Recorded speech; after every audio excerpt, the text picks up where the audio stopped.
ప్రభు అయిన యేసుక్రీస్తు నామంలో ప్రతి ఒక్కరికి పేరు పేరున నా వందనాలు తెలియజేస్తా ఉన్నానండి. ఈరోజు దేవుని వాగ్దానం 1వ దినవృత్తాంతముల గ్రంథము 16వ అధ్యాయము 8వ వచనము. యెహోవాకు కృతజ్ఞతాస్తుతులు చెల్లించుడి, ఆయన నామమును ప్రకటన చేయుడి, ఆయన కార్యములను జనములలో తెలియజేయుడి. హల్లెలూయా. ఈ దినం దేవుడు మనతో మాట్లాడుతూ ఉన్నటువంటి మాట, ప్రియ సహోదరి సహోదరురాల, ఆయన నామం ఏదైతే ఉందో ఆయన నామాన్ని జనములలో ప్రకటన చేయాలి. హల్లెలూయా. ఈరోజు నువ్వు ప్రకటన చేయకోకుండా, దేవునికి కృతజ్ఞతాస్తుతులు చెల్లించుకోకుండా, నీ ఇష్టానుసార ప్రకారముగా అన్ని జనులు చేస్తున్నటువంటి వ్యవహారమైనటువంటి పద్ధతుల చేత నువ్వు ముందుకు వెళ్తానే ఉన్నావేమో. హల్లెలూయా. అయితే ఇక్కడ ఏ బిడ్డ అయినా కానీ, క్రైస్తవునిగా జీవిస్తున్నటువంటి బిడ్డ అంటే క్రీస్తుని ఎవరైతే అంగీకరించి క్రీస్తును ఫాలో అవుతా ఉన్నాడో ఆ బిడ్డలు ఏం చేస్తూ ఉన్నారంటే దేవుని గురించి తెలియజేస్తూ ఉన్నారు. హల్లెలూయా. ఎందుకో తెలుసా? జనములలో ప్రకటన చేయమనేసి దేవుని వాగ్దానంలో ఉంది. ఈరోజు చూడండి, మనం ఒక ఎగ్జాంపుల్ తీసుకున్నట్లయితే, మనం ఎక్కడికైనా టీకి కానీ లేకపోతే బిర్యానీకి కానీ వెళ్తే, అక్కడ బాగుంది మామ అక్కడికి వెళ్దాం, అక్కడికి బాగుంది అత్త అక్కడ బాగుంది మామ అనేసి మనం ఎలాగైతే చెప్తామో, అలాగనే ఈరోజు నువ్వు ఏదైతే రుచి చూసి ఉన్నావో, ఏదైతే నమ్మి విశ్వసించి ఉన్నావో దాన్ని ప్రకటన చేయడంలో తప్పేముందండి? హల్లెలూయా.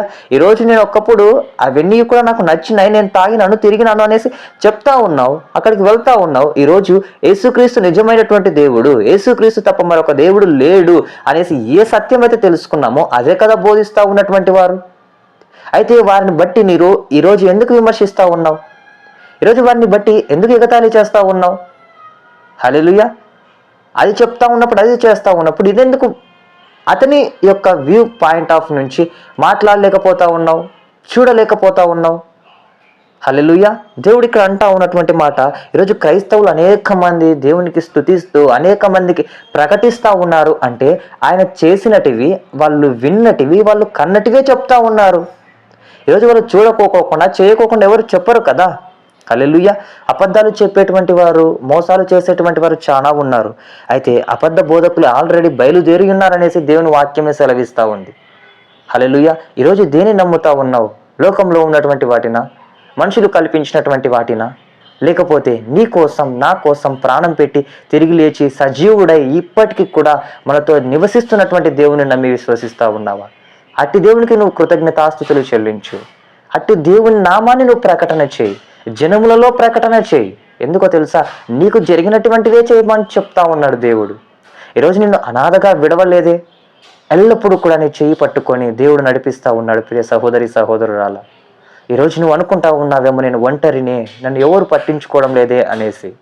అయితే దేవుడు ఇక్కడ సెలవిస్తూ ఉన్నటువంటి మాట, ప్రతి బిడ్డకి కూడా ఆయన తోడై ఉంటా ఉన్నాడు. అయితే ఆయన నామాన్ని నువ్వు ప్రకటన చేయి, ఆయన యొక్క చేసినటువంటి అద్భుతాలను, ఆశ్చర్యాలను ప్రకటన చేయి.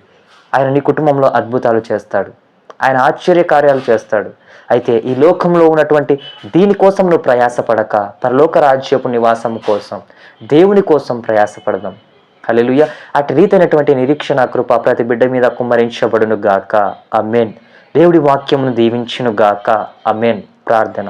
మిక్కిలి ప్రేమ కలిగిన దేవా, నీకు స్తోత్రాలయ. మరి నైనా తండ్రి, నేను స్తుతించే బిడ్డల వలెనైనా తండ్రి, నీకు కృతజ్ఞతాస్తుతులు చెల్లించేటువంటి బిడ్డలుగానైనా తండ్రి, ఆయా జనములలోని నామాన్ని ప్రకటన చేసేటువంటి బిడ్డలుగా మమ్మల్ని అందరినీ తయారు చేయమని, సహాయం జరిగించమని యేసుక్రీస్తు నామంలో అడిగి వేడుకుంటున్నాను తండ్రి. ఆమేన్.